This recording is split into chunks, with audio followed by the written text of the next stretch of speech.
आमतौर पर daily physical phenomena को समझने के लिए हम फिजिक्स को 3 हिस्सों में बांटते हैं। पहली है क्लासिकल फिजिक्स, जो आपको स्कूल में पढ़ाई जाती है और जिसके जरिए आप रोजमर्रा की जिंदगी में फिजिक्स के कैलकुलेशन कर पाते हैं।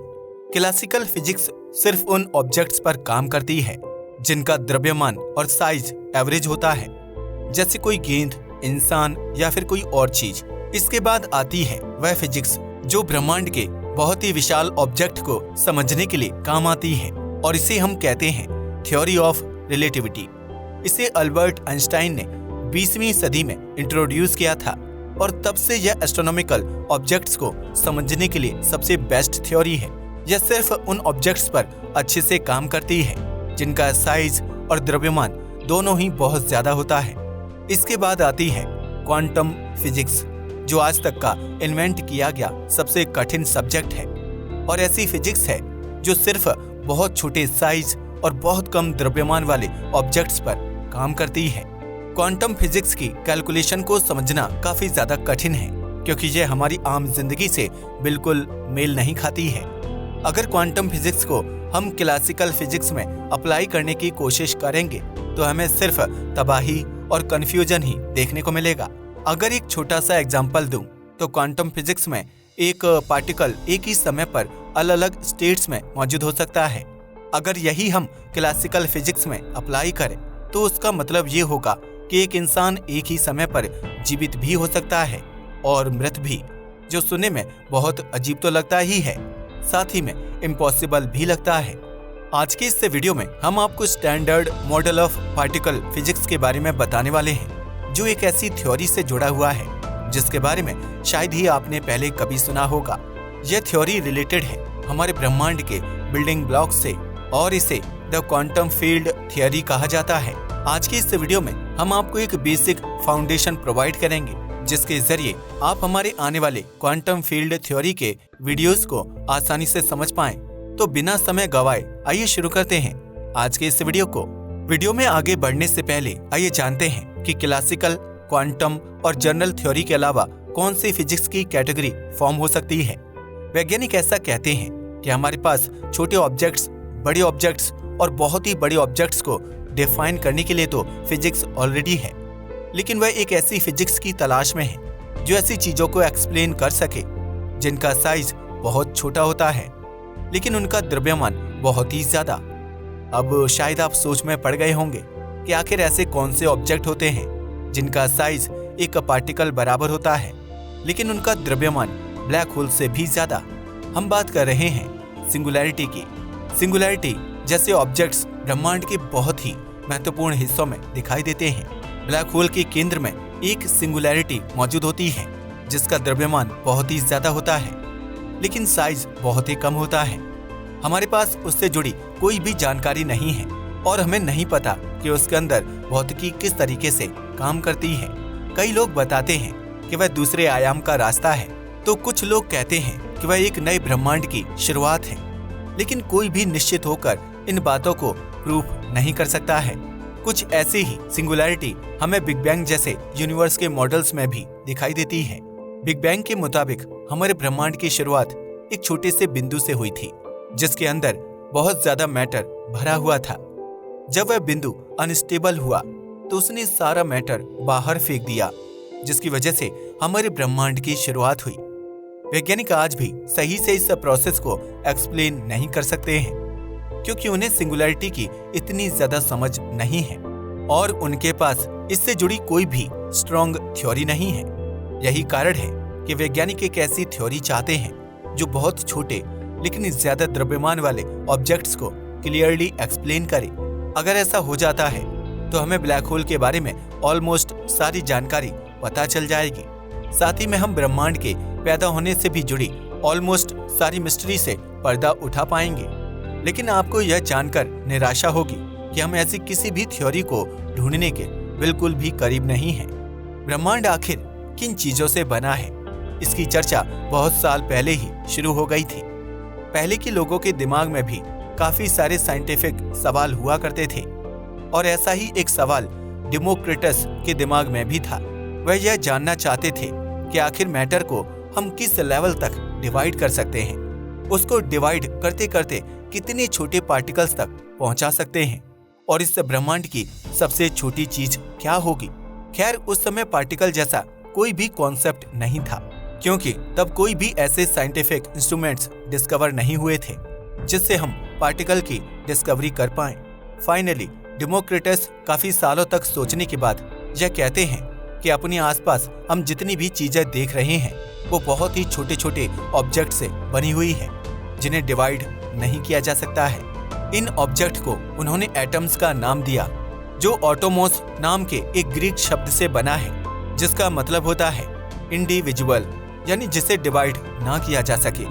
एक तरह से कह सकते हैं कि यह पार्टिकल फिजिक्स की शुरुआत थी और यहीं से लोगों को ऐसी चीजों में भी दिलचस्पी आने लगी जिन्हें वह देख तक नहीं सकते थे।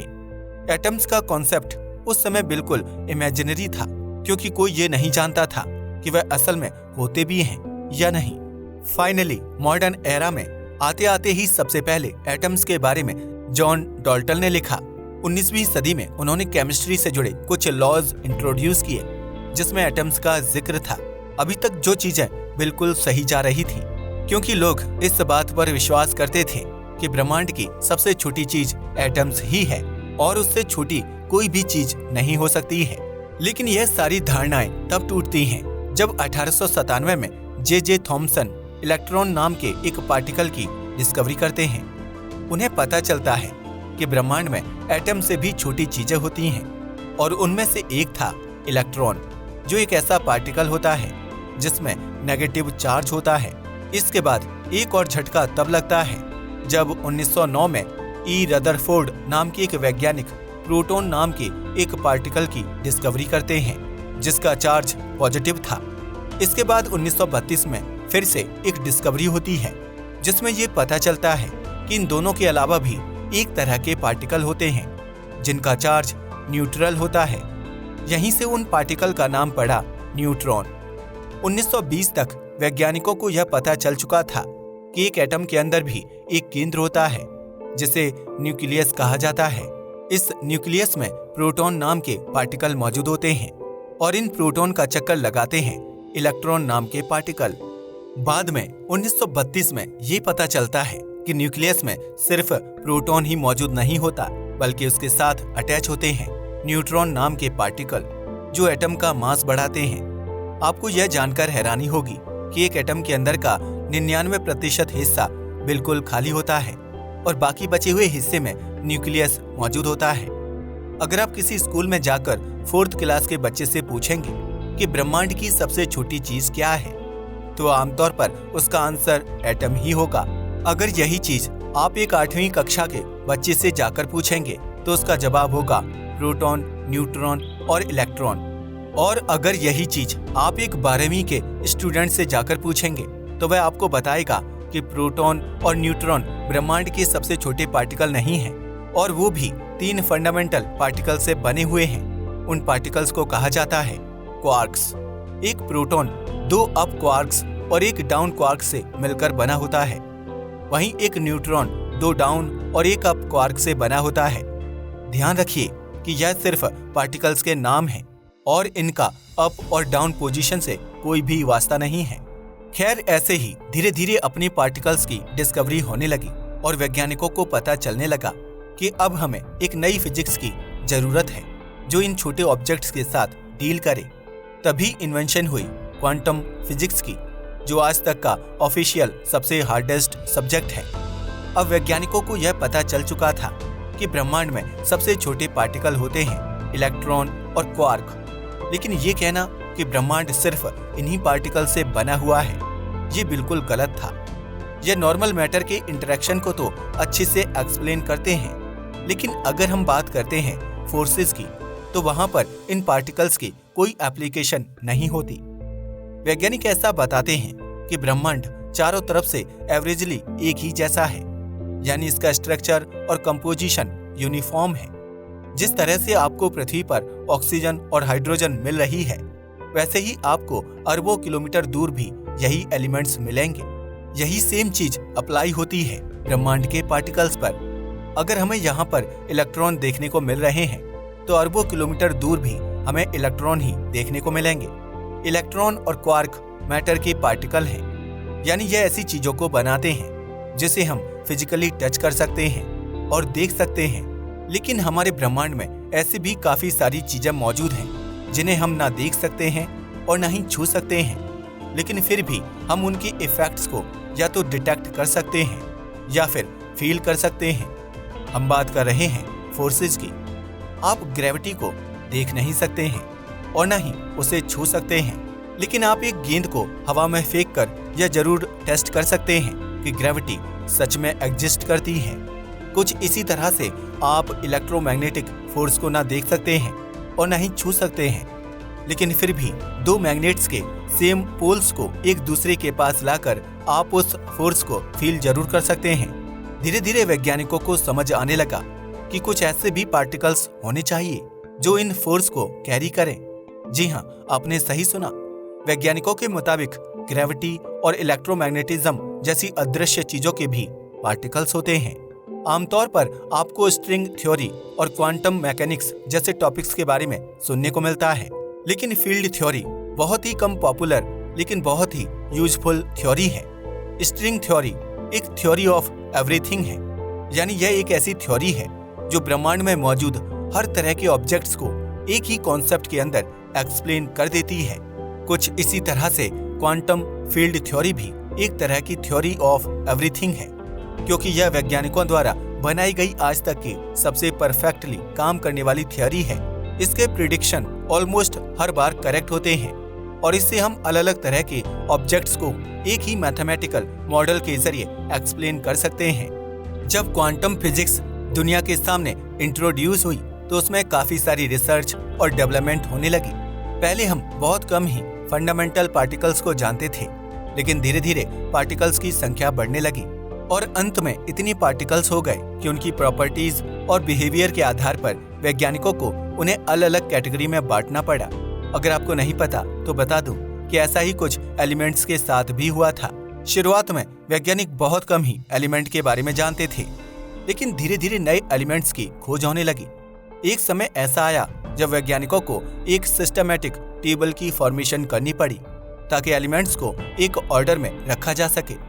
आज हम उस टेबल को पीरियोडिक टेबल कहते हैं और उसमें करीब 118 एलिमेंट्स मौजूद हैं, जिन्हें उनके एटॉमिक नंबर के हिसाब से कैटेगराइज किया गया है। खैर, इस पीरियोडिक टेबल के फॉर्मेशन में भी क्वांटम फिजिक्स का एक बहुत बड़ा रोल था, जिसके बारे में हम किसी और वीडियो में बात करेंगे। आइए वापस आते हैं अपने टॉपिक पर। जब बहुत सारे पार्टिकल्स खोजे जाने लगे तो वैज्ञानिकों ने उनकी प्रॉपर्टीज के आधार पर पार्टिकल्स को एक टेबल में कैटेगराइज कर दिया और उस टेबल को कहा जाता है standard model of particle physics. इस मॉडल में क्वांटम पार्टिकल्स को उनके spin, electrical charge, life time और उनके मास के आधार पर बांटा गया। जानकारी के लिए आपको बता दें कि फंडामेंटल पार्टिकल्स कभी भी डिस्ट्रॉय नहीं होते हैं, बल्कि वह एक पार्टिकल से दूसरे पार्टिकल में तब्दील हो जाते हैं। तो मान लीजिए कि एक पार्टिकल है जिसका नाम है A और उसका द्रव्यमान नॉर्मल पार्टिकल्स के मुकाबले काफी ज्यादा है। वह पार्टिकल कभी भी कंप्लीटली डिस्ट्रॉय नहीं होगा, बल्कि डिके होकर दो छोटे पार्टिकल्स में तब्दील हो जाएगा, जिन्हें आप B और C कह सकते हैं। ऐसा बहुत रेयर केस में ही देखा जाता है कि कोई एलिमेंट्री पार्टिकल पूरी तरीके से नष्ट हो जाए, लेकिन ऐसा होता जरूर है। इसकी चर्चा हम अपने एंटी पार्टिकल वाले वीडियो में करेंगे, इसलिए उस वीडियो का इंतजार जरूर कीजिएगा। Standard model of particle physics की खास बात यह है कि इसमें आप उन पार्टिकल्स को भी मेंशन कर सकते हैं जिन्हें अभी तक खोजा नहीं गया है, और साथ ही में आप यहाँ पर फोर्स कैरिंग पार्टिकल्स को भी बाकी नॉर्मल पार्टिकल्स के साथ रख सकते हैं। आइए जानते हैं इस पूरी टेबल के बारे में। पार्टिकल्स को दो मुख्य कैटेगरी में डिवाइड किया जाता है। पहले होते हैं फर्मियन और दूसरे होते हैं बोसॉन। फर्मियन ऐसे पार्टिकल होते हैं जो मैटर की फॉर्मेशन करते हैं, यानी आप अपने आसपास जितनी भी चीजें देख पा रहे हैं वह सब फर्मियन से बनी हुई है। फिर चाहे वह कोई ग्रह हो, कोई बादल हो या फिर आपके हाथ में मौजूद यह मोबाइल फोन। फर्मियन पार्टिकल के भी काफी सारे अलग अलग टाइप होते हैं, जिनके बारे में अभी हम चर्चा करेंगे। पार्टिकल की दूसरी कैटेगरी होती है बोसॉन। यह ऐसे पार्टिकल होते हैं जो मैटर की फॉर्मेशन नहीं बल्कि फोर्स की फॉर्मेशन करते हैं। आपने जितने भी तरह के फोर्स फिजिक्स में सुने हैं वो सब बोसॉन पार्टिकल्स की वजह से ही वर्क कर पाते हैं। इनके बारे में एक और खास बात यह है कि इन पार्टिकल्स का नाम भारतीय फिजिसिस्ट सत्येंद्र नाथ बोस के नाम पर रखा गया है, जिन्होंने अल्बर्ट आइंस्टाइन के साथ मिलकर मैटर की एक नई स्टेट की खोज की थी, जिसे बोस आइंस्टाइन कंडेंसेट कहा जाता है। खैर, वापस आते हैं फर्मियोन्स पर। उन्हें आगे दो अलग अलग कैटेगरी में बांटा जाता है। पहले होते हैं क्वार्क्स और दूसरे होते हैं लेप्टॉन्स। क्वार्क्स के बारे में आपने अपने स्कूल में जरूर पढ़ा होगा। यही वो पार्टिकल्स हैं जो न्यूक्लियस में मौजूद न्यूट्रॉन और प्रोटॉन की फॉर्मेशन करते हैं। ये भी 6 अलग अलग प्रकार के होते हैं और उनके नाम काफी ज्यादा इंटरेस्टिंग हैं। Up quark, down quark, top quark, bottom quark, charm quark और स्ट्रेंज क्वार्क।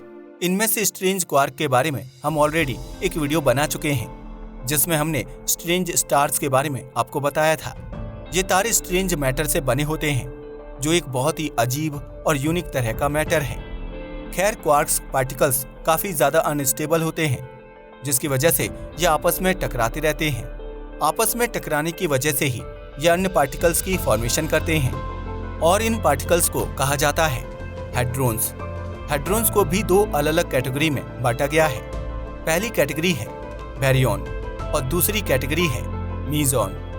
बैरियन ऐसे पार्टिकल होते हैं जो 3 क्वार्क्स के कॉम्बिनेशन से बने होते हैं। इसके सबसे अच्छे उदाहरण प्रोटॉन और न्यूट्रॉन ही है, क्योंकि ये एग्जैक्टली 3 क्वार्क्स से बने होते हैं। जैसा कि हम आपको पहले ही बता चुके हैं कि एक प्रोटॉन में 2 अप और एक डाउन क्वार्क होता है और एक न्यूट्रॉन में 2 डाउन और एक अप क्वार्क होता है। मीजॉन के बारे में आमतौर पर काफी कम ही चर्चा होती है। यह पार्टिकल एक क्वार्क और एक एंटी क्वार्क से मिलकर बने होते हैं और इनका सबसे अच्छा उदाहरण है पायोन और केओन नाम के पार्टिकल्स। अगर आपको नहीं पता तो बता दें कि किसी भी पार्टिकल का एंटी रूप उसका जस्ट अपोजिट होता है। अगर एक इलेक्ट्रॉन में नेगेटिव चार्ज मौजूद है तो उसके एंटी रूप में पॉजिटिव चार्ज मौजूद होगा। बाय द वे, इलेक्ट्रॉन का सच में एक एंटी पार्टिकल होता है जिसे पोजिट्रॉन कहा जाता है। इसका चार्ज इलेक्ट्रॉन के बराबर होता है, लेकिन इसके अपोजिट यानी पॉजिटिव होता है। जब इलेक्ट्रॉन और पोजिट्रॉन आपस में टकराते हैं तो इनमें से कोई भी नहीं बचता और 100% प्योर एनर्जी की फॉर्मेशन होती है। अप और डाउन क्वार्क्स काफी ज्यादा फेमस हैं, क्योंकि यह प्रोटॉन और न्यूट्रॉन में मौजूद होते हैं। लेकिन बाकी 4 तरह के पार्टिकल्स इतने ज्यादा फेमस नहीं हैं। लेकिन यह बात ध्यान में रखिए कि वह बाकी 4 पार्टिकल्स भी आपस में मिलकर नए नए पार्टिकल्स की फॉर्मेशन करते रहते हैं और इन्हीं की वजह से हमें पहले कभी ना देखे गए पार्टिकल्स खोजने को मिलते हैं। खैर, ये तो थी फर्मियन पार्टिकल्स की पहली कैटेगरी। दूसरी कैटेगरी को कहा जाता है लेप्टॉन्स और ये ऐसे पार्टिकल होते हैं जो क्वार्क से मिलकर नहीं बने होते। ये बहुत ही ज्यादा स्टेबल होते हैं, जिसकी वजह से इन्हें किसी दूसरे पार्टिकल से जुड़ने की कोई जरूरत नहीं होती और इनकी वजह से कोई भी नए पार्टिकल की फॉर्मेशन नहीं होती। इनमें से सबसे फेमस पार्टिकल है इलेक्ट्रॉन, जो एक न्यूक्लियस का चक्कर लगाता है और एटम के चार्ज को बैलेंस्ड रखता है। लेप्टॉन्स भी 6 अलग अलग तरह के होते हैं: इलेक्ट्रॉन, मियॉन, न्यूट्रिनो, इलेक्ट्रॉन न्यूट्रिनो और टाउ न्यूट्रिनो। लेप्टॉन्स के भी अपने एंटी पार्टिकल होते हैं, जिन्हें एंटी लेप्टॉन्स कहा जाता है। इन सभी पार्टिकल की फॉर्मेशन प्योर एनर्जी की वजह से होती है, जिस वजह से जब ये आपस में टकराते हैं तो वापस से प्योर एनर्जी में कन्वर्ट हो जाते हैं। हाइजेनबर्ग अनसर्टेनिटी प्रिंसिपल के मुताबिक ऐसे भी पार्टिकल्स ब्रह्मांड में मौजूद होते हैं जिनके मौजूद होने का कोई भी कारण नहीं होता। ये ब्रह्मांड में सिर्फ इसलिए होते हैं क्योंकि इनके मौजूद होने की प्रोबेबिलिटी होती है। यही कारण है कि इन्हें वर्चुअल पार्टिकल्स कहा जाता है और यह हमेशा ही एक रेगुलर मैटर और एंटी मैटर के जोड़े में होते हैं। इससे ब्रह्मांड के ओवरऑल बैलेंस में कोई भी दिक्कत नहीं आती।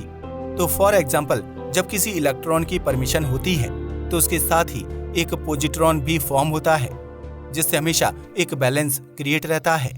अगर ये दोनों पार्टिकल आपस में टकरा जाते हैं तो ब्रह्मांड के ओवरऑल बैलेंस में दिक्कत नहीं आती, क्योंकि इलेक्ट्रॉन की वजह से एक नेगेटिव चार्ज खत्म होता है और पोजिट्रॉन की वजह से एक पॉजिटिव चार्ज, जो आपस में एक दूसरे को कैंसिल कर देते हैं। ये तो थे मैटर के पार्टिकल, जिन्हें फर्मियन कहा जाता है।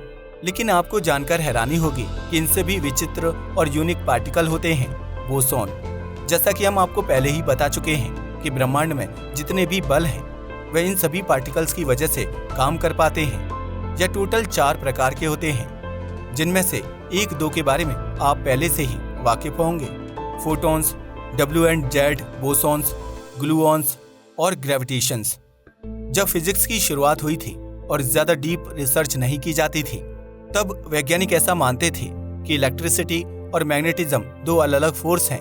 लेकिन समय के चलते और इसमें डेवलपमेंट होने की वजह से हमें ये बात पता चली कि ब्रह्मांड में जितने भी फोर्स हैं वह एक यूनिफाइड फोर्स से पैदा हुए हैं। आज भी इनमें से कुछ फोर्स आपस में कंबाइंड हैं और इलेक्ट्रिसिटी और मैग्नेटिज्म इसका सबसे अच्छा उदाहरण है।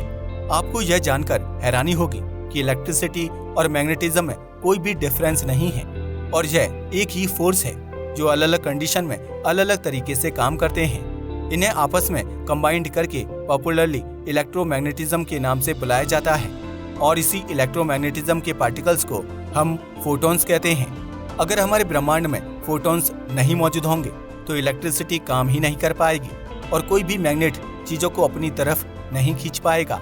आपके दिमाग में एक कंफ्यूजन हो सकता है कि प्रकाश के पार्टिकल्स को भी फोटॉन्स कहा जाता है। तो क्या इसका मतलब ये है कि प्रकाश एक फोर्स है? प्रकाश एक फोर्स नहीं है, लेकिन वह एक इलेक्ट्रोमैग्नेटिक वेव है जो इलेक्ट्रोमैग्नेटिज्म फोर्स की वजह से जनरेट होती है। आइए थोड़े सीधे एग्जाम्पल से समझते हैं। जैसा कि आप सभी को पता है कि चांद के ग्रेविटेशनल पुल की वजह से हमारे समुद्रों में लहरें ओरिजिनेट होती हैं। यहाँ पर हम समुद्र को इलेक्ट्रोमैग्नेटिज्म फोर्स मानेंगे और लहरों को एक इलेक्ट्रोमैग्नेटिक वेव, बिल्कुल प्रकाश की तरह। जिस तरह से समुद्र की लहरों की फॉर्मेशन समुद्र के पानी से ही होती है, वैसे ही इलेक्ट्रोमैग्नेटिक वेव्स की भी फॉर्मेशन भी इलेक्ट्रोमैग्नेटिज्म फोर्स के पार्टिकल से होती है। और सिर्फ प्रकाश ही नहीं बल्कि ब्रह्मांड में जितनी भी तरह की इलेक्ट्रोमैग्नेटिक वेव्स हैं वो सभी इन फोटॉन्स की बनी होती हैं। हमारे ब्रह्मांड में 4 फंडामेंटल फोर्सेस हैं। पहला है स्ट्रॉन्ग न्यूक्लियर फोर्स, जो ब्रह्मांड का सबसे ताकतवर फोर्स होता है और इसी की वजह से एक एटम के न्यूक्लियस में 2 प्रोटॉन एक दूसरे के इतना करीब रह पाते हैं। कभी भी 2 सेम चार्ज वाली चीजें एक दूसरे के पास नहीं रह सकती, लेकिन स्ट्रॉन्ग न्यूक्लियर फोर्स इस चीज को मुमकिन बनाता है। ऐसा इसलिए है क्योंकि यह इलेक्ट्रोमैग्नेटिज्म के मुकाबले बहुत ज्यादा स्ट्रॉन्ग है। ब्रह्मांड के दूसरे सबसे मजबूत फोर्स का नाम है इलेक्ट्रोमैग्नेटिज्म, जिसके बारे में हमने आपको पहले ही बता दिया। ब्रह्मांड का दूसरा सबसे कमजोर फोर्स है द वीक न्यूक्लियर फोर्स और इसका संबंध भी एटम के न्यूक्लियस से ही है। अंत में आता है इस ब्रह्मांड का सबसे कमजोर फोर्स, जिसे हम ग्रेविटेशनल फोर्स के नाम से जानते हैं। यह सुनने में भले ही आपको काफी ज्यादा अजीब लग रहा हो, लेकिन सच में ग्रेविटी ही इस ब्रह्मांड का सबसे कमजोर फोर्स है। भले ही यह इतने विशाल स्ट्रक्चर को आपस में बांधे रखता हो, लेकिन फिर भी इसकी स्ट्रेंथ बाकी फोर्सेस के सामने कुछ भी नहीं है। ग्रेविटेशनल फोर्स को हम अपने ब्रह्मांड में इतनी आसानी से इसलिए देख सकते हैं क्योंकि इसकी रेंज काफी ज्यादा होती है। यानी अगर आप एक मैग्नेट को सौरमंडल के केंद्र में रखेंगे तो उसकी रेंज उतनी नहीं होगी जितनी ग्रेविटेशनल फोर्स की होती है।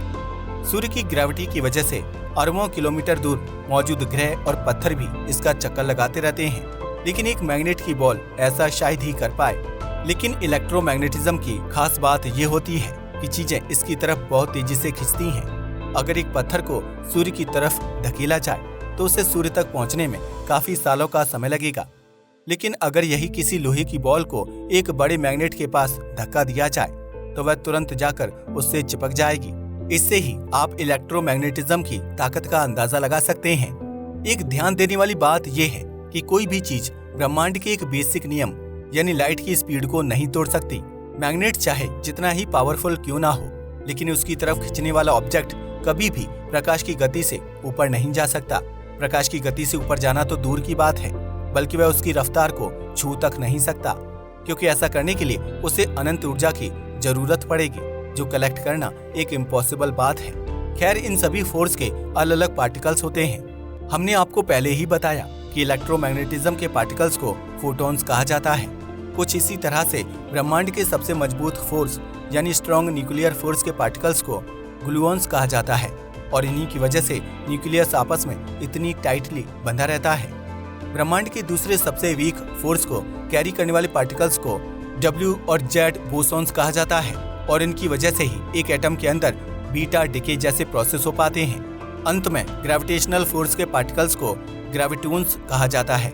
लेकिन दुख की बात यह है कि आज तक वैज्ञानिकों को किसी भी ऐसे पार्टिकल का हिंट नहीं मिला है जो ग्रेविटेशनल फोर्स को कैरी करता हो। वैज्ञानिक इस बात को लेकर काफी ज्यादा निश्चिंत हैं कि ऐसा पार्टिकल ब्रह्मांड में मौजूद जरूर होना चाहिए, लेकिन ग्रेविटेशनल फोर्स इतना ज्यादा वीक है कि उस पार्टिकल को डिस्कवर करने के लिए वैज्ञानिकों को बहुत ही ज्यादा स्ट्रॉन्ग इंस्ट्रूमेंट की जरूरत पड़ेगी। हमारी टेक्नोलॉजी आज भी इतनी ज्यादा एडवांस नहीं है कि हम उन इंस्ट्रूमेंट्स को बिल्ड कर पाएं। एक बहुत ही फेमस फिजिसिस्ट रिचर्ड फाइनमैन ने अपनी किताब 6 इजी पीसेस में यह डिफाइन करने की कोशिश की है कि ग्रेविटेशनल फोर्स कितना ज्यादा वीक होता है। वह इस किताब में बताते हैं कि दो इलेक्ट्रॉन के बीच में जितना इलेक्ट्रोमैग्नेटिक फोर्स होता है, ग्रेविटी उससे 10⁻42 टाइम्स कमजोर है। यह इतना विशाल नंबर है कि इसका शायद आप कभी अंदाजा भी नहीं लगा सकते। जब आप दो मैग्नेट को एक साथ रखते हैं तो वे आपस में चिपक जाते हैं क्योंकि इलेक्ट्रोमैग्नेटिक फोर्स काफी ज्यादा स्ट्रॉन्ग होता है। लेकिन वहीं अगर आप दो नॉर्मल ऑब्जेक्ट को एक दूसरे के पास रखेंगे तो वे एक दूसरे से नहीं चिपक सकते क्योंकि ग्रेविटेशनल फोर्स इतना ज्यादा स्ट्रॉन्ग नहीं है। अगर वो भी इतना ज्यादा स्ट्रॉन्ग होता तो ब्रह्मांड के सारे ऑब्जेक्ट एक दूसरे के साथ ही चिपक जाते और आज के मुकाबले कंडीशन कुछ और ही होती। अगर हमारी पृथ्वी के पास ग्रेविटी की जगह स्ट्रॉन्ग न्यूक्लियर फोर्स होता तो यह तुरंत ही कोलैप्स हो जाती और सब कुछ एक झटके में नष्ट हो जाता। ऐसा इसलिए है क्योंकि स्ट्रॉन्ग न्यूक्लियर फोर्स एक बहुत ही छोटी डिस्टेंस पर काम करता है। अगर एग्जैक्टली बोलें तो 10⁻⁻15 मीटर्स की डिस्टेंस पर, जिसे फेम्टोमीटर्स भी कहा जाता है। आपने शायद ही पहले कभी इस यूनिट के बारे में सुना हो क्योंकि यह आमतौर पर यूज ही नहीं की जाती है। खैर, आज की इस वीडियो में हमने आपको standard model of particle physics के बारे में बताया। अगले वीडियो में हम आपको पूरी क्वांटम फील्ड थ्योरी के बारे में जानकारी देने वाले हैं, इसलिए बने रहें चैनल के साथ। तब तक के लिए धन्यवाद।